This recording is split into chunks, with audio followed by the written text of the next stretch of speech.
Hi everyone, so this is the Introduction to Sociology 2024, the fall semester. As I announced earlier on the Monday class, as I contacted by the notification and email, we will not have the in-person class because of my role as a speaker and the think partner for the Dean's Brown series. So I will share my experience and expertise in the teaching based on my recent the certificate of the effective teaching in the university or effective teaching strategies. I will share with the dean and other faculty members and the leaderships to help the student success. So we will have more discussion on there, and the faculty members participating on that lecture or the seminar series we'll learn more about the effective teaching. So that will be very valuable experience for them, and I would be happy to share my experiences with them. So I will share on those results with you on Friday, and so looking forward to do that. Alright, so this video I will not share or I will not cover very details, but I will cover some important parts of the lecture or the theories. So I originally wanted to cover that this part in the last week, but because of the Labor Day and other types of the schedule conflict, I couldn't cover this one. So there are many of the theories. So in sociology, there are multiple types of the theories, but there are the three classical theories as the conflict theory, structural functionalism, or symbolic interaction theory. But we are coming back to the very major scholars. So Emil Durkheim and the functionalism, they are very well aligned together based on those characteristics. So collective conscience, social integration, mechanical solidarity, organic solidarity, and anomie. So in this part, you can read over those parts in textbook or lecture slide, but I will focus on the anomie, which is a situation in which society no longer has the support of a firm collective consciousness. So which means one society would have some norm that was very well perceived as the general sense or the common sense. But nowadays, very suddenly, that is not a norm anymore.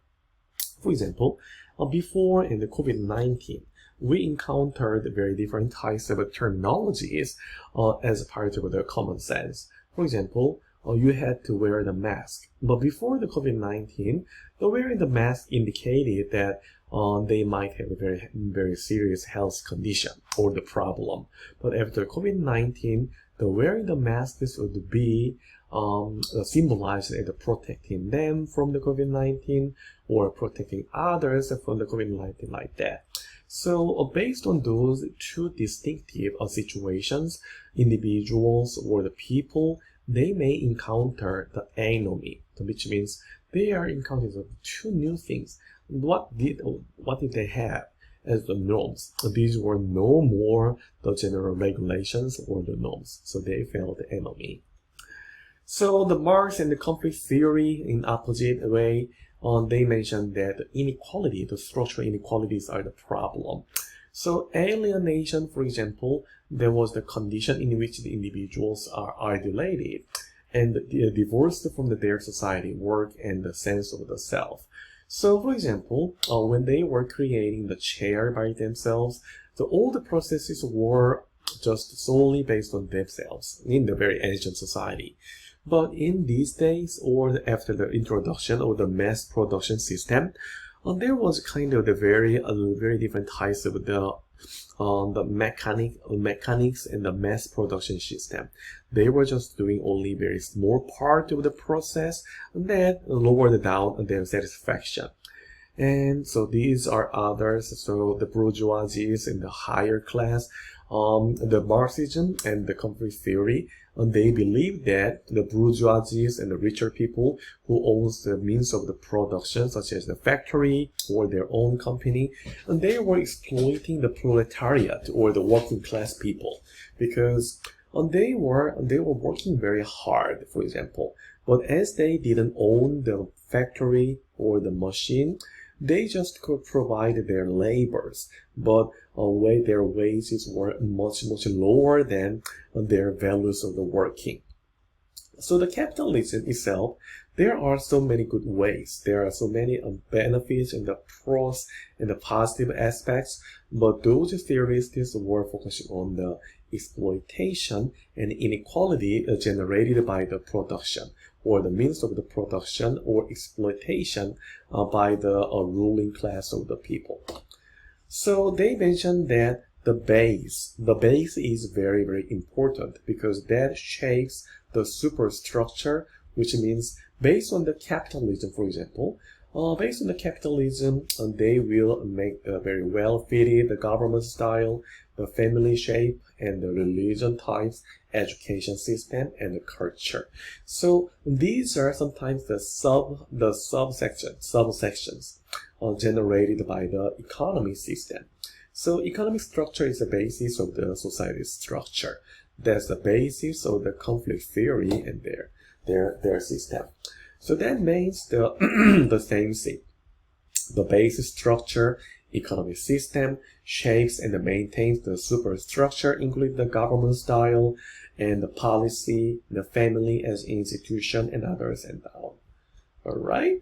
So the Max Weber and the simply interactionism, they focused on the rationalization and the very micro type and the micro level interactions. Means the belief that modern society should be built around the logic and the efficiency rather than morality and the tradition. So I will share some more the links to the videos effectively explaining the very large volume of the Weberian theory and the simple internationalism later. Alright, so this is a video I wanted to share, but we will have the chance to watch this video very quickly when I cover other types of the social interactions. Alright. So this is also the link to the video I will share later, but a very, very effective format of the lecture you will see and help you understand the three relational and the three major theories in sociology. Alright, so there would be some of the more discussions on how the real and how the self was shaped about that. Reality and the self are built upon the interactions. So who are we? As we discussed in the beginning of the semester, I asked the three keywords of defining yourself. So according to sociologists, we construct reality through our interactions. For example, many of the keywords you wanted to use to describe yourself, but sometimes, in many times, these were given by others, from your family members, from your peers, from your teachers. They define you, or they describe you that you are diligent, or you are smart, or in positive ways. So you are defined with others. Even though you define yourself in those keywords, there are some types of the interaction, shaping yourself in the socialized way. So in the very classical the theories in the psychology, the Sigmund Freud, he mentioned that people develop the sense of the self through the maturation process in the stages. So these are very popular stages, but as we are not in the introduction to psychology, I will not cover a lot. But the issue is your identity changes over the time. So for example, I would be defining myself as an extrovert. So as you see in the lectures, you may not see that I'm very shy person. I'm not very shy person because, I deliver the lecture with a confidence, and sometimes I'm very talkative, and my conversations and my speeches are never ending. So I'm not a person with the introvert. So I'm not saying the introvert is negative or something, but anyway, you may not feel that. I'm kind of the shy person, but relatively closer to the extrovert person. But I was less likely to speak in the public, and I was not talking a lot.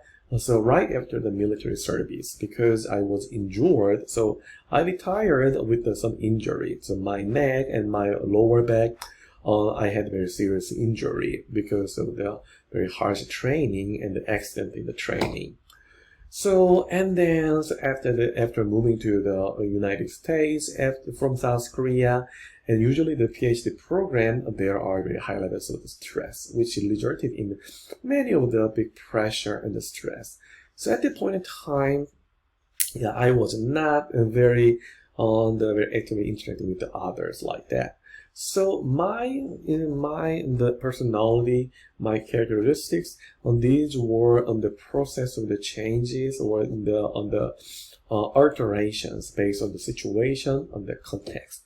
So we do not say that our personality is the fixed one, but more likely to be the variation. There are many variations in the variable. So individual and the society, there are many of the conceptualization.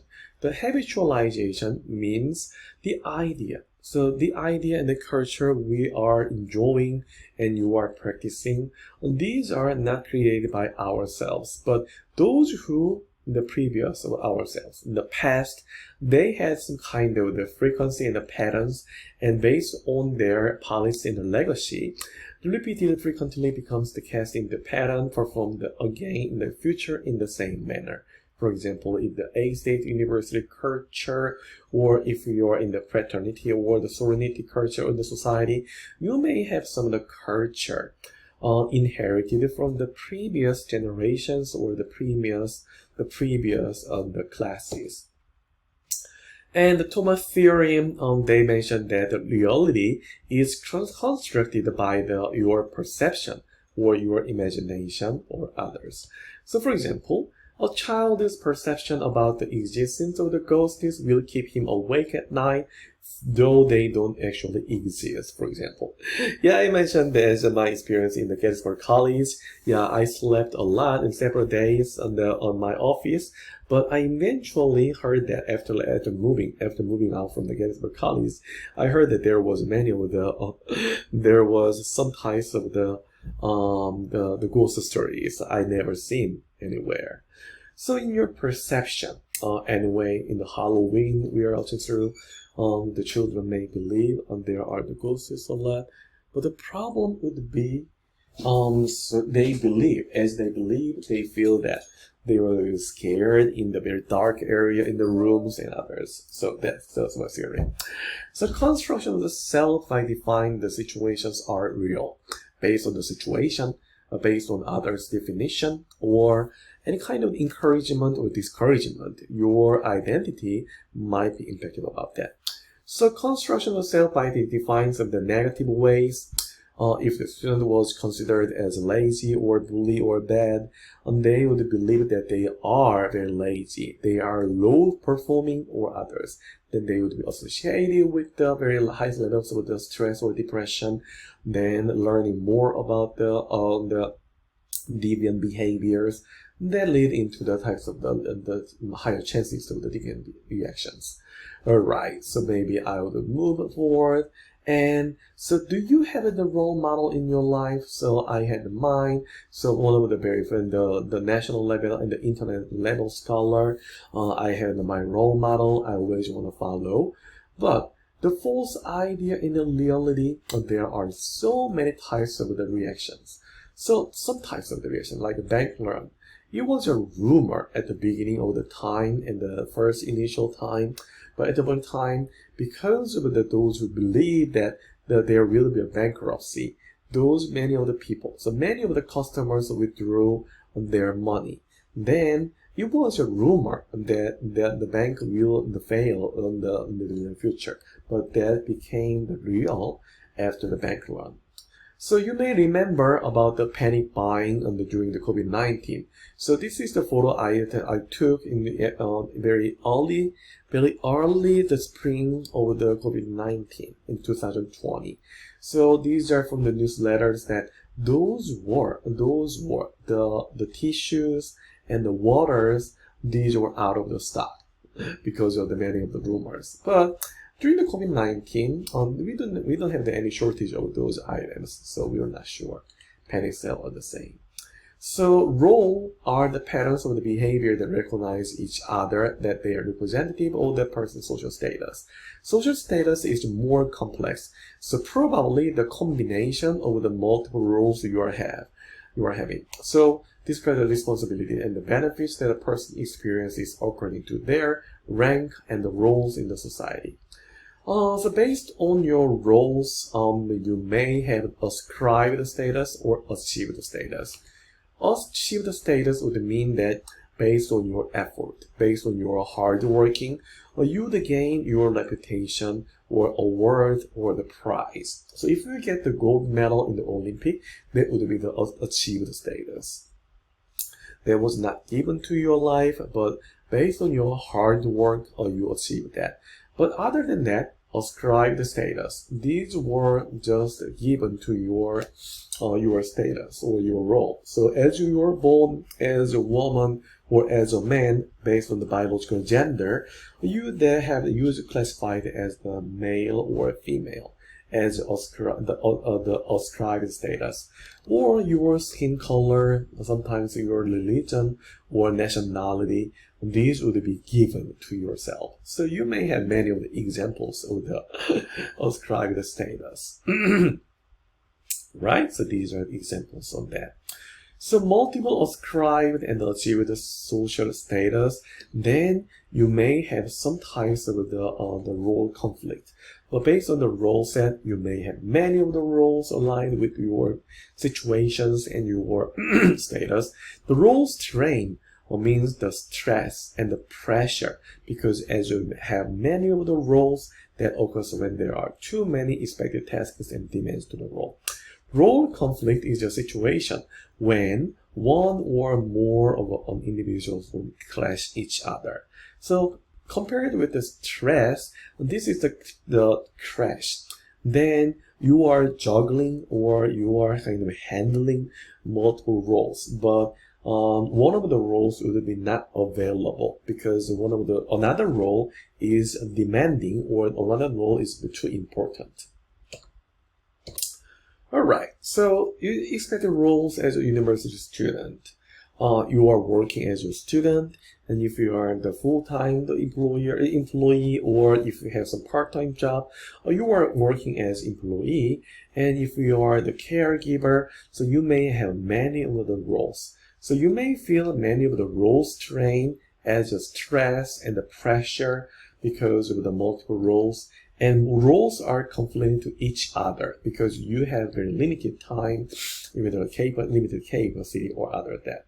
So professor said, well, we also have the role strain as a pressure, the role conflicts as I'm teaching the class. But as you could see, I'm working in, so I was invited as a speaker. Then because of the role crash and the role conflict, I had to have this lecture as an asynchronous format. So these are some types of the examples. So impression management and others. So socialization, which means so you are adjusting yourself based on the situation you are facing. So now you are the university student, not the high school students. You are having the socialization. In Intro to Sociology, you are learning not only about the sociology, but also as a student in the university, as a freshman, or for the students in the general education class. So socialization is the process through which people are taught to be the proficient members of the society. So you are keep learning about the strategies to learn more about the class or the university life and others. So these are also the theoretical, very, very theoretical types of the thing. But let me pass over on these types of the very, very theoretical thing. Alright, so these are some more types of the general examples. So I just ask you to read over on these lecture slide and your textbook so that you can follow up on these examples. Alright, and so one of the example is, let me double check. So this part.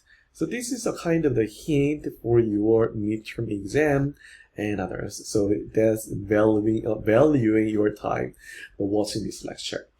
So this part, so the concerted cultivation and accomplished by the natural growth. So actually I covered this in the early part of this semester. I said this is the middle class parenting and this is the working class parenting. I highly encourage you to read over this part. So, because that will be one of the very important part in the midterm exam. All right.